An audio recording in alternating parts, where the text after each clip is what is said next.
Good morning friends, welcome to IABS IAS academy. जैसा कि मैंने पहले ही कहा था, आईएबीएस आईएएस एकेडमी की तरफ से हमने करंट अफेयर सीरीज लॉन्च की है, जो कि ना ही सिर्फ यूपीएससी बल्कि किसी भी पीसीएस एग्जाम या आरबीआई एग्जाम या बैंक एग्जाम, ठीक है, या कोई भी कॉम्पिटिटिव एग्जाम जो होता है इंडिया में, उसी के लिए ये करंट अफेयर्स बहुत बहुत इंपॉर्टेंट है दोस्तों। तो चलिए दोस्तों, आज का करंट अफेयर के बारे में हम डिस्कस करते हैं। दोस्तों, अगर आज के करंट अफेयर के बारे में अगर मैं बात करूं, तो आज हम डिस्कस करने वाले हैं आसपा के बारे में। ठीक है, ये आसपा होता क्या है, इसके प्रोविजंस क्या है, और आसपा कहाँ लागू हो सकता है, और इसे कौन लागू कर सकता है। ठीक है दोस्तों, तो अगर आज का करंट अफेयर के बारे में अगर मैं बताना चाहूँ दोस्तों, तो ये करंट अफेयर है कि दिसंबर 4 को नागालैंड नागालैंड के एक माइनिंग एरिया में आसपा द्वारा कई सिविलियंस को मारा गया। ठीक है दोस्तों, तो यही है न्यूज़। तो यूपीएससी पॉइंट ऑफ व्यू या किसी भी competitive exam point of view से हमें ये जानना जरूरी है कि आसपा होता क्या है। तो आज के इस वीडियो में हम जानेंगे कि आसपा के बारे में, कि आसपा होता क्या है, इसके प्रोविजंस क्या है। ठीक है, तो चलिए दोस्तों, जानते हैं आसपा के बारे में। अगर दोस्तों मैं आसपा के बारे में बताऊंगा, तो यह armed force special power act, जिसे शॉर्टकट कहा जाता है आसपा। ठीक है, अगर मैं इसके इतिहास के बारे में बताऊं, हिस्टोरिकल बैकग्राउंड, ये आसपा आया कहाँ से, ठीक है, कब आया, भारत में कब इंट्रोड्यूस किया, और किसने इंट्रोड्यूस किया। तो दोस्तों मैं आपको ये बता दूं कि क्विट इंडिया मूवमेंट तो सभी जानते हैं, ठीक है, जिसमें गांधी जी ने स्लोगन दिया था, डू और डाई। ठीक है, गांधी जी के स्लोगन देने के बाद गांधी जी अरेस्ट हो गए थे ये मूवमेंट को लॉन्च करने के बाद, और उसके बाद पूरे कंट्री में वायलेंस फैल गया था। ठीक है, वायलेंस फैल गया था, उसको रोकने के लिए द ब्रिटिश सरकार द्वारा एक ऑर्डिनेंस पास हुआ था। ठीक है दोस्तों, उस वायलेंट मूवमेंट को रोकने के लिए एक ब्रिटिश सरकार द्वारा ऑर्डिनेंस पास किया गया था, जिसको कहा जाता था armed force special power ordinance. किस कौन से साल में? 1942 में। ठीक है दोस्तों, तो आजादी से पहले आसपा ब्रिटिशर्स ने इंट्रोड्यूस किया था भारत में। कौन से वर्ष में? 1942। कभी? क्विट इंडिया मूवमेंट के समय, मतलब मूवमेंट जब लॉन्च किया था एम के गांधी ने, उसके बाद वो मूवमेंट बहुत वायलेंट हो गया था। उसको कंट्रोल करने के लिए ब्रिटिशर्स ने ये armed force special power ordinance को लॉन्च किया था, जिसमें सोल्जर्स को, या आर्म्ड फोर्स होते हैं, उनको खुली छूट दी गई थी कि वो मार भी सकते हैं किसी को। ठीक है, मतलब इतना खुली छूट दिया गया था उनको वायलेंस कंट्रोल करने के लिए, क्या वो, कि आर्म्ड फोर्स वो किसी को भी अरेस्ट कर सकते हैं, किसी को भी पीट सकते हैं, लाठीचार्ज भी कर सकते हैं, और किसी को मार भी सकते हैं। ठीक है दोस्तों, तो ये था armed force special powers ordinance, जो कि ब्रिटिश सरकार ने भारत में लागू किया था क्विट इंडिया मूवमेंट के लॉन्च होने के बाद। ठीक है दोस्तों, तो ये रहा था इसका इतिहास। दोस्तों, आसपा के मतलब आजादी के बाद भी भारत सरकार ने इसको लॉन्च किया था। हाँ दोस्तों, 1947 1947 में भी आसपा जो है ना लागू किया गया था। जब आजादी के बाद दोस्तों बहुत सारा डिस्टरबेंस हुआ था, ठीक है, खासकर बंगाल में, आसाम में, ठीक है, और ईस्ट बंगाल और यूनाइटेड प्रोविंसेस, यानी अभी प्रेजेंट जो उत्तर प्रदेश है उसको कहा जाता था यूनाइटेड प्रोविंसेस। तो ये चार स्टेट में बहुत ज्यादा वायलेंस क्रिएट हो रहा था। वायलेंस क्रिएट इसलिए हो रहा था दोस्तों, क्योंकि आजादी के बाद बहुत सारा डिस्टरबेंस हो गया था, कम्युनल वायलेंस बहुत हो रहा था। ठीक है, उसी के चलते क्या हुआ था, यहाँ ये चार स्टेट में बहुत ज्यादा डिस्टरबेंस हो गया था, बंगाल, आसाम, ईस्ट बंगाल और यूनाइटेड प्रोविंसेस में। ठीक है, तो इसको रोकने के लिए भारत सरकार ने 1947 में आसपा ऑर्डिनेंस को फिर से लागू किया था। ठीक है दोस्तों, फिर 1947 के बाद क्या आसपा कभी लागू हुआ भारत में? हाँ दोस्तों, पहले तो यह ऑर्डिनेंस था, लेकिन पार्लियामेंट ने 1958 1958 में पार्लियामेंट ने क्या किया ना, एक एक्ट पास किया, जिसको कहा जाता है AFSPA, armed force special power act.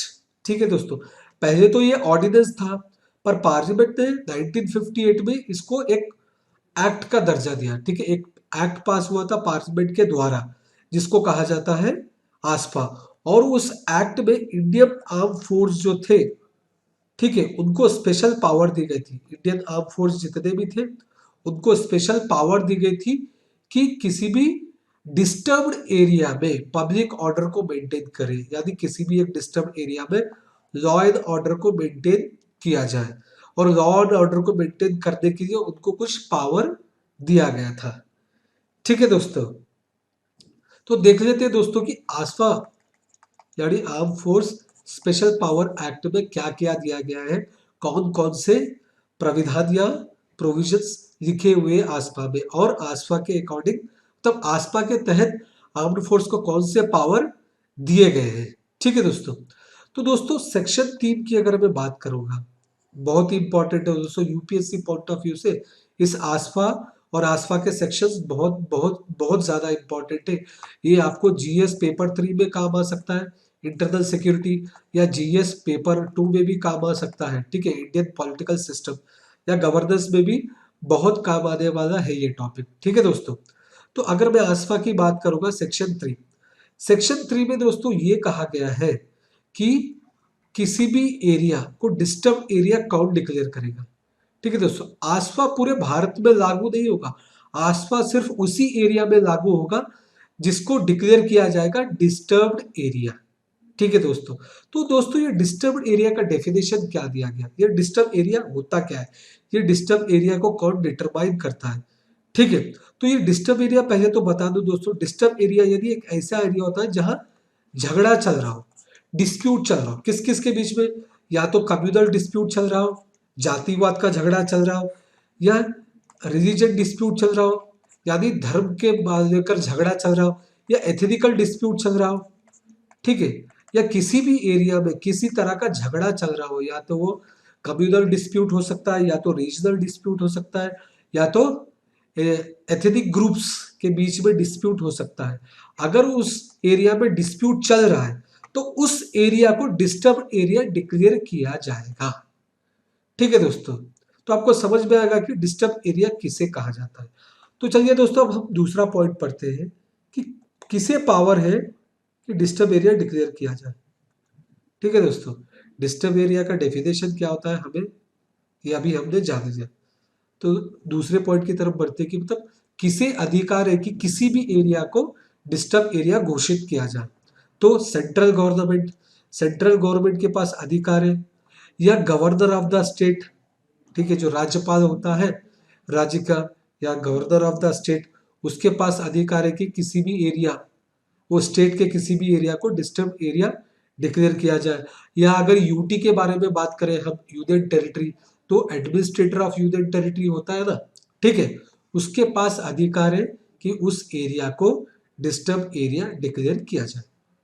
ठीक है, और एक इंपॉर्टेंट पॉइंट दोस्तों, क्या वो होल पूरा स्टेट डिक्लेयर हो जाएगा डिस्टर्ब एरिया का, नहीं। देखिए दोस्तों, ये एक्ट में साफ साफ लिखा है, ठीक है, या तो कुछ इलाके होंगे स्टेट के जो डिस्टर्ब एरिया डिक्लेयर किया जाएगा, या पूरा स्टेट भी डिस्टर्ब एरिया डिक्लेयर किया जा सकता है।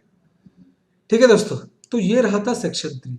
तो सेक्शन 3 में साफ साफ लिखा है दोस्तों कि मतलब डिस्टर्ब एरिया होता क्या है, उसको कौन डिक्लेयर करता है, और इसमें ये भी लिखा गया कि क्या पूरा स्टेट डिक्लेयर हो सकता है डिस्टर्ब एरिया, या कुछ स्टेट के कुछ पार्ट और कुछ हिस्से ही डिस्टर्ब एरिया डिक्लेयर किया जा सकता है। ठीक है, ये सब दिया गया है, ये सब प्राविधान हमें सेक्शन 3 आसफा एक्ट में मिल जाएंगे। और दोस्तों, आसफा ना ही सिर्फ स्टेट बल्कि आसफा यूनियन टेरिटरी में भी डिक्लेयर किया जा सकता है। ठीक है दोस्तों, ये बहुत जरूरी इंपॉर्टेंट पॉइंट है। तो चलिए दोस्तों, सेक्शन 4 के बारे में पढ़ते हैं। सेक्शन 4 बहुत बहुत ज्यादा इंपॉर्टेंट दोस्तों, और इसी को लेकर हमेशा चर्चा होती है। ठीक है, सेक्शन 4, तो सेक्शन 4 में दोस्तों ये जो आर्म्ड फोर्स है जो डिस्टर्ब एरिया में तैनात होते हैं, ठीक है, उनको क्या क्या पावर दी गई है, क्या क्या पावर दी गई है, और यही पावर के बारे में सेक्शन 4 में बताया गया है दोस्तों। सो यूपीएससी पॉइंट ऑफ व्यू या किसी भी कॉम्पिटिटिव एग्जाम के पॉइंट ऑफ व्यू ये सेक्शन 4 बहुत इंपॉर्टेंट है। और सेक्शन 4 में क्या दिया गया है, स्पेशल पावर किसे दिया गया है, आर्म्ड फोर्स, उस आर्मी ऑफिसर को दिया गया है जो आसपा के अंदर तैनात होते हैं, ठीक है, जो आसपा के अंदर किसी भी डिस्टर्ब एरिया में तैनात होते हैं, ठीक है, उनको कुछ स्पेशल पावर दी गई है और वो स्पेशल पावर के बारे में सेक्शन 4 में दिया गया है। तो दोस्तों जानते हैं कि कौन कौन से स्पेशल पावर होते हैं, ठीक है। तो स्पेशल पावर की अगर मैं बात करूं दोस्तों, तो आर्म्ड ऑफिसर जो होते हैं, आर्म्ड फोर्स ऑफिसर, उनके पास ये अधिकार है कि किसी भी सस्पेक्ट, यदि किसी के ऊपर शक हो या कोई लॉ वायलेट कर रहा है या कोई कानून का उल्लंघन कर रहा है, ठीक है, या उल्लंघन करने के मतलब शक हो कि ये कानून उल्लंघन करेगा या ये लॉ को वायलेट करेगा, ठीक है, उस समय, या फिर कोई भी व्यक्ति जो वेपन कैरी कर रहा है, ठीक है, वेपन कैरी कर रहा है या हथियार कैरी कर रहा है और उस पर आर्म्ड फोर्स वाले को शक है कि ये कुछ ना कुछ हंगामा करेगा या गड़बड़ करेगा या कानून तोड़ेगा, उस समय ये आर्मी ऑफिसर के पास पूरा अधिकार है कि उस पर्सन को शूट कर सके, ठीक है दोस्तों, उस पर्सन को शूट कर सके। हाल ही में दोस्तों 4 दिसंबर दिसंबर 4 को आसफा के एक आर्मी ऑफिसर्स ने तकरीबन 14 सिविलियंस को मार गया है, ठीक है, शूट कर दिया था, क्योंकि आसफा में उनको पावर दिया गया है। तो यही पावर है दोस्तों, ठीक है, कि आसफा के तहत आर्मी ऑफिसर को शूट करने का भी अधिकार है। पर दोस्तों यहाँ एक कंडीशन है, जब भी आर्मी ऑफिसर ओपन फायर करता है, ठीक है, जब भी ओपन फायर करता है, ओपन फायर करने से पहले वार्निंग दिया जाता है, ये बहुत जरूरी होता है। वार्निंग देने के बाद ही वो आर्मी ऑफिसर ओपन फायर कर सकता है, ठीक है दोस्तों। तो ये था एक पावर के बारे में कि मतलब आसफा के तहत आर्मी ऑफिसर को किसी भी व्यक्ति को जिसके ऊपर शक है या जो व्यक्ति का वेपन कैरी कर रहा है, ठीक है, उसको शूट करने का अधिकार होता है। उसके अलावा और कौन कौन से पावर है दोस्तों, ये भी जान लेते हैं।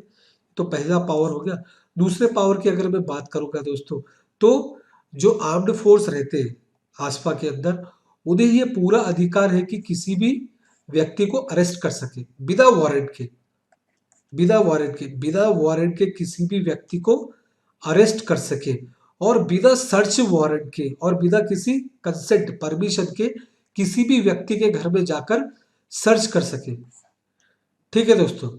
ये दूसरे पॉइंट की अगर मैं बात करूंगा पावर की, तो आर्म्ड फोर्स के पास स्पेशल पावर होती है। वो स्पेशल पावर क्या आती है दोस्तों, या तो वो किसी भी पर्सन को अरेस्ट कर सकते हैं without arrest warrant, arrest warrant का जरूरत नहीं होता है, ठीक है, वो अरेस्ट कर सकते हैं बिना अरेस्ट वारंट के, और किसी भी व्यक्ति के घर में जाकर, घर हो या दुकान हो या गोडाउन हो, वहां जाकर सर्च कर सकते हैं बिना किसी सर्च वारंट के, ठीक है, और बिना किसी कंसेंट ऑफ दैट पर्सन, यानी वो पर्सन जहां जिसके घर या दुकान में सर्च हो रहा है उसके परमिशन के बिना भी सर्च कर सकते हैं।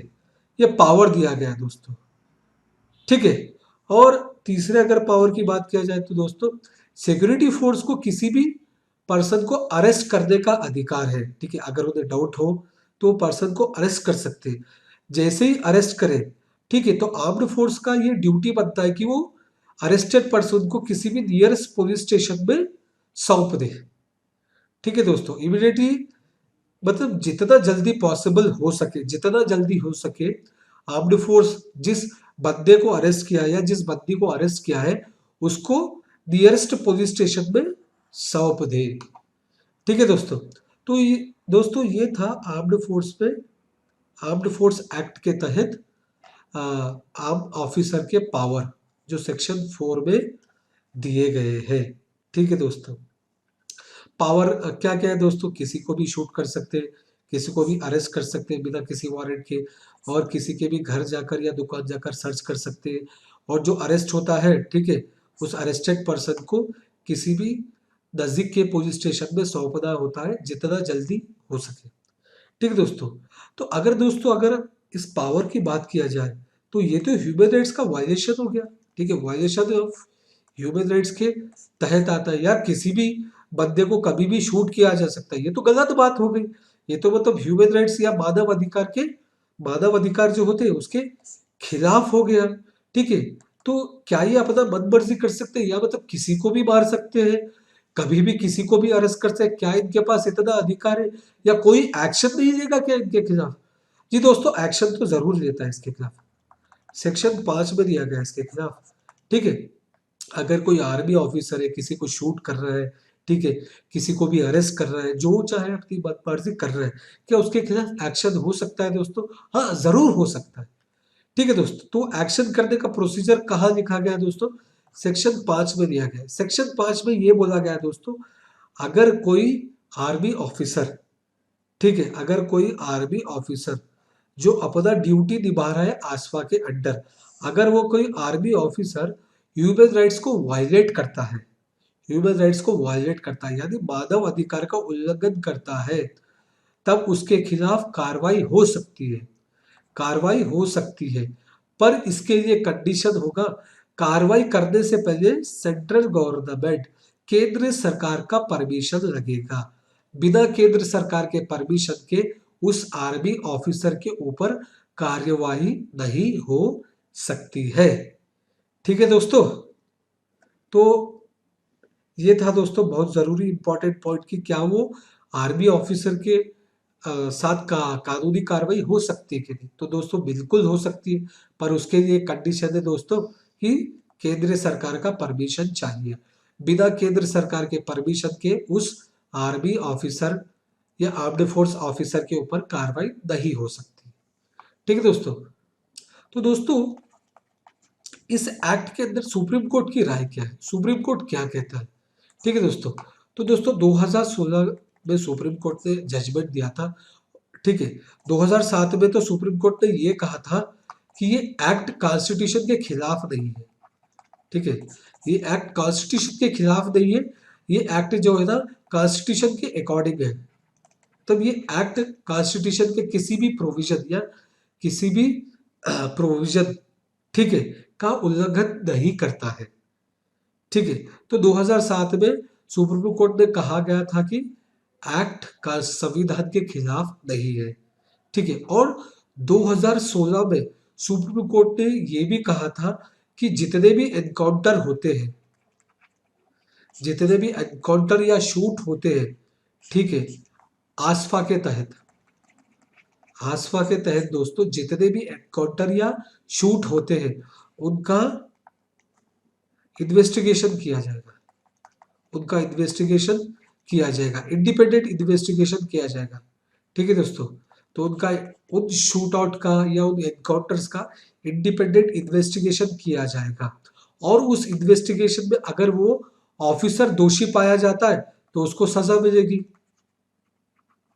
तो उसको सजा जरूर मिलेगी।